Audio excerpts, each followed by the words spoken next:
आइए हम डायग्राम के माध्यम से जिप्ट्रॉन 1 टेक्नोलॉजी के बारे में जानते हैं। इसकी चार्जिंग सिस्टम को जानेंगे, फिर चार्जिंग होने के बाद ये कैसे टेक्नोलॉजी वर्क करती है, ये सारी चीज़ें हम जानेंगे। तो चार्जिंग 3 प्रकार की होती है, DC फास्ट चार्जर और AC फास्ट चार्जर और AC स्लो चार्जर।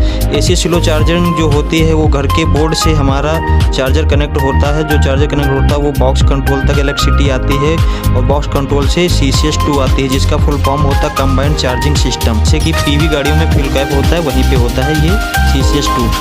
OBC तक हमारी AC करंट आती है। फिर AC करंट को हम DC करंट में OBC के थ्रू कन्वर्ट करते हैं, क्योंकि हम AC करंट को स्टोर नहीं कर सकते। हमें बैटरी चार्ज करनी है, इसलिए OBC के थ्रू हम DC वोल्टेज में इसे कन्वर्ट करते हैं। DC वोल्टेज में कन्वर्ट करने के बाद हम इसको PDU में भेज देते हैं। PDU का फुल फॉर्म होता है पावर डिस्ट्रीब्यूटर यूनिट। इसका काम होता है पावर को बांटना। यहाँ तक हमारा DC करंट पहुँचता है। DC करंट यहाँ पहुँचने के बाद ये हमारा HV बैटरी को दे देता है, जिससे हमारी बैटरी चार्ज होती है। जब हमारी बैटरी चार्ज हो जाती है तो यह इसी के थ्रू PDU में पावर आता है। फिर ये कंप्रेसर को ये DC करंट देगा, फिर ये DC करंट इन्वर्टर में आएगा। इन्वर्टर इसे कन्वर्ट करेगा AC करंट में। AC करंट के से हमारा कंप्रेसर चलेगा।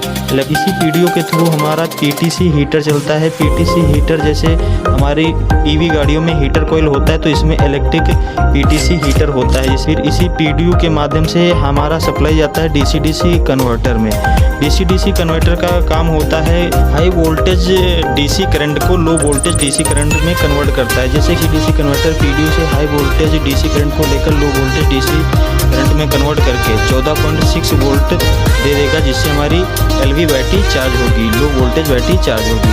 फिर इसी PDU के थ्रू CU में भी करंट आएगा, जिसे हम कहते हैं motor control unit. Motor control unit का काम होता है DC करंट को AC करंट में कन्वर्ट करना।